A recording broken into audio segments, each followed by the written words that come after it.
She yelled, "OMG, it's just a kiss. Why are you so insecure?" After I saw the video, I said, "Just a kiss?" What she found in her locker at work the next day. Shut her up. I, 30 male, am still processing the last 2 weeks. My girlfriend Rebecca, 28, and I had been together for 3 years, lived together for 1. I thought we were solid. Rebecca works as a nurse at a medical center. 12-hour shifts, 3 or 4 days a week. Always told me how exhausting it was, how she barely had energy for anything after work. I believed her. I'd meal prep for her, handle most of the housework on her work days. Thought I was being a supportive partner. 2 Saturdays ago, she said she was picking up an extra shift. Hospital was short-staffed. They were offering time and a half. Made sense. She'd done it before. "I'll probably be home around 8, she said, kissing me goodbye at 6 a.m. "Love you. I'll have dinner ready. You're the best." Around 2 p.m., I get a text from my cousin Jerome. He was at this outdoor food festival downtown with his girlfriend. Sends me a video of some band playing, asking if I knew them. But in the background of the video, maybe 20 feet behind him, I see Rebecca. Clear as day. In regular clothes, not scrubs. Laughing with some guy I don't recognize. Then, right there in the video, she goes up on her tiptoes and kisses him. Not a peck. A full kiss. Arms around his neck. His hands on her waist. My stomach dropped. I texted Jerome, "Don't move. Keep recording." He was confused but did it. Sent me 3 more videos over the next 10 minutes. Rebecca and this guy sharing food, holding hands, him wiping something off her face. Another kiss. I didn't text her, didn't call, just waited. She came home at 7:45 p.m. in scrubs, looking tired. "Rough shift?" I asked. "Brutal. 2 codes, 1 difficult patient family. I'm dead." "Must be exhausting. Here, I made that pasta you like." She smiled, kissed my cheek. "What would I do without you?" We ate dinner. She told me stories about her shift. I nodded along. After dinner, she went to shower. I sent her a single text, "Check your phone after your shower." When she came out, I was sitting on the couch with my laptop open. "What's this about?" she asked, looking at her phone. I'd sent her Jerome's first video. Her face went white, then red, then defensive. "You had someone spy on me?" "Jerome was at the festival. You were supposed to be at work." I left early, wanted to grab some food." "In your regular clothes when you left in scrubs?" "I changed." "Rebecca, who is he?" She crossed her arms. "A friend from work, Lucas. We grabbed food. Big deal."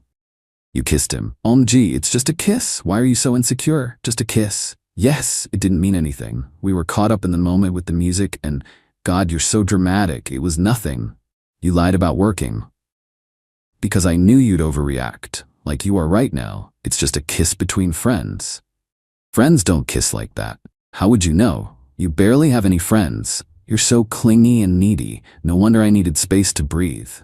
That stung, but I stayed calm. "So you're saying kissing other people is okay in our relationship?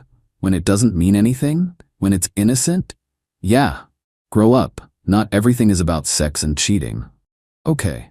Pack a bag and stay somewhere else tonight. We'll talk tomorrow when you're ready to be honest." She laughed, actually laughed. "I'm not going anywhere. You can leave if you're so bothered by a little kiss. It's my apartment. My name on the lease. I've lived here a year. You can't just kick me out." "You're right, but I can ask you to leave for the night so we can cool off, or we can break up right now." She grabbed a bag, threw some stuff in it. "You're pathetic. It was just a kiss. You're throwing away 3 years over nothing." "No, I'm trying to save 3 years by talking tomorrow when you're ready to tell the truth." She slammed the door. That night, I did some digging. Update 1. Rebecca stayed with her best friend Celia that Saturday night. Sunday morning, she came back around 10 a.m., ready for war. "I've thought about it," she announced, walking in without knocking. "And I've decided to forgive you for embarrassing me." "Forgive me?" "For overreacting, for making me leave my own home, for being controlling." "Rebecca, you lied about work and kissed another man." "It was just a kiss. Lucas and I are friends. Sometimes friends kiss. It's European." "Lucas is European?" "No, but the concept is, you're so American about everything, so possessive. So you're saying this has happened before?" "What? No, just that one time." "But if it's so innocent and European, why wouldn't it have happened before?" She stumbled over that logic. "Look, can we just move past this?" I said it meant nothing. "Show me your phone." "Excuse me?"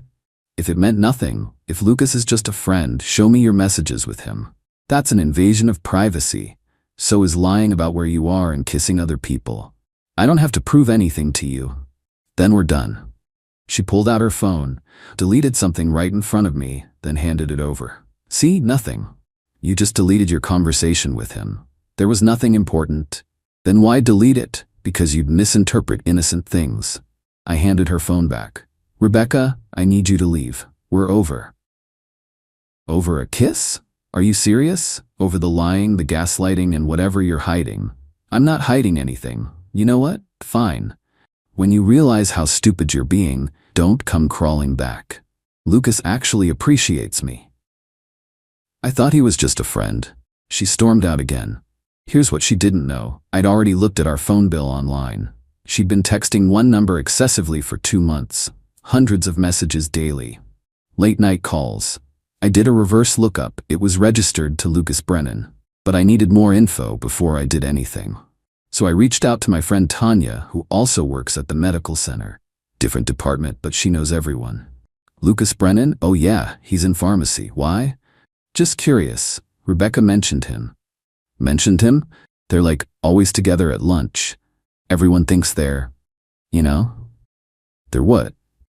Hooking up. Sorry, I thought you knew. I figured you guys had an arrangement or something. My blood ran cold. How long has everyone thought this? Maybe 2 months?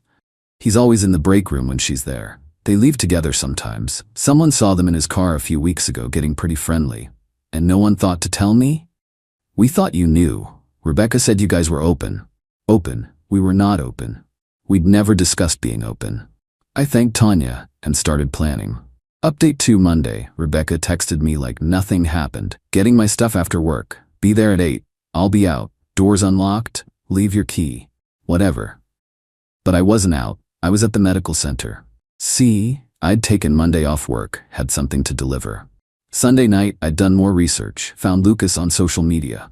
Guy was engaged, to a woman named Diane who was currently deployed overseas. Military. Her Facebook was full of posts about missing her fiancé, counting down days until she comes home. 3 more months. I printed everything.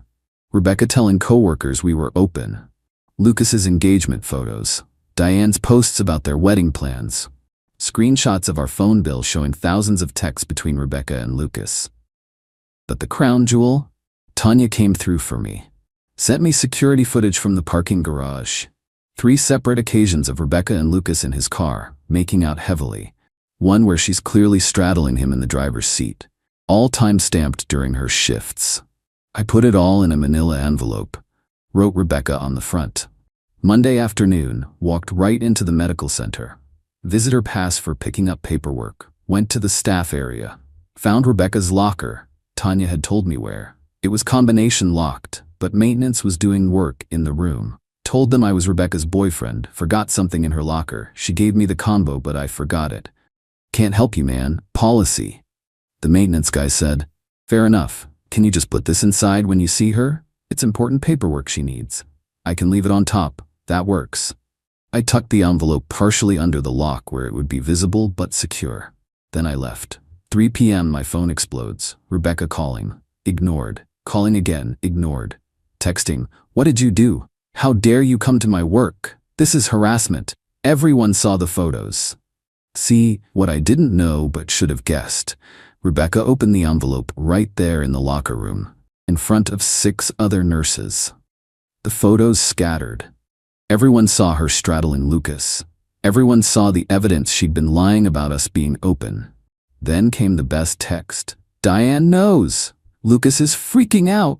Turns out one of the nurses in that locker room was friends with Diane. Immediately took photos of what fell out of the envelope and sent them to her. By 4 p.m., Rebecca was in the parking lot when I pulled up to my apartment. You ruined my life. How? It was just a kiss, remember? Everyone at work thinks I'm a homewrecker. Are you? Lucas told me he and Diane were basically broken up. The woman planning their wedding 3 months from now, he said she was obsessed and wouldn't let go. So you knew he was with someone? It's complicated. No, it's not. You cheated. You lied. You got caught.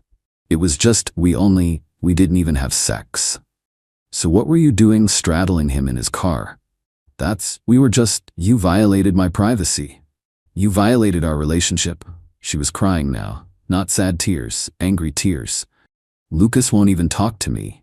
Diane called him screaming. He threw me under the bus, said I pursued him. Shocking.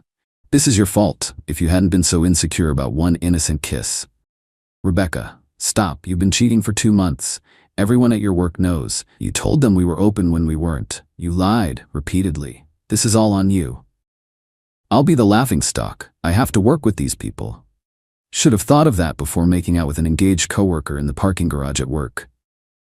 I hate you, okay. She got her stuff that night, threw her key at me, called me every name in the book, said I was abusive, controlling, psychotic. Final update. So the fallout has been intense. Lucas's fiancée Diane broke off their engagement from overseas. She's staying deployed for another 3 months, but had her family clean out their apartment. Lucas had to move back with his parents. At work, Rebecca became persona non grata. Not officially. No one would risk HR issues. But suddenly, she's not invited to lunch groups. No one wants to swap shifts with her. The nursing staff is tight-knit, and many of them are married or in relationships. They don't trust her now. Tanya told me Rebecca tried damage control, telling everyone I was abusive, and she sought comfort with Lucas. But then other people started comparing notes. She'd told different people different stories.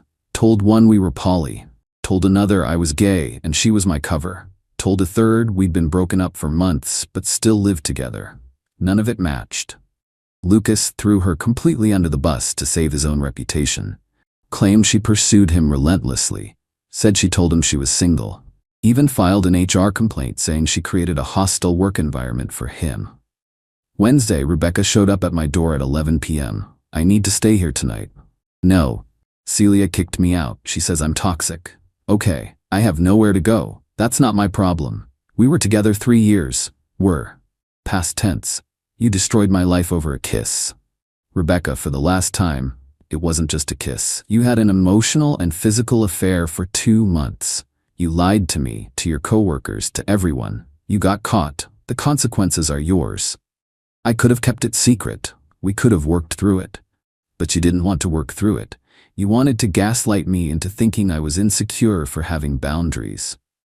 I loved you. No, you loved having a meal prep chef and maid while you fooled around with Lucas. She sat on my doorstep and cried for an hour, real tears this time. I didn't open the door again. Eventually she left. Yesterday got a text from an unknown number. It was Lucas. Thanks for ruining my life, asshole. You ruined your own life when you cheated on your fiancé. Rebecca said you guys were open. Did you ever verify that with me? Why would I? Because you were sneaking around with someone's girlfriend? She said it was fine. And you believed her because it was convenient. Diane won't forgive me. Good for Diane. Rebecca won't even talk to me now. Shocking that someone who cheats with you would also lie to you. You're a psycho. I'm a guy who provided evidence of an affair to interested parties. What they did with that information was their choice. He sent a bunch of angry texts. I blocked him. Rebecca posted on social media about surviving narcissistic abuse and starting fresh. 15 likes. Most of our mutual friends unfriended her after hearing the real story. Me? I'm doing okay. Apartment's quieter, meal prepping just for myself now. Started going to the gym again, matched with someone on a dating app yesterday. She seems nice. We're getting coffee Saturday. Funny how just a kiss turned into losing a relationship, a friend group, work reputation, and an affair partner. But hey, I'm just insecure, right?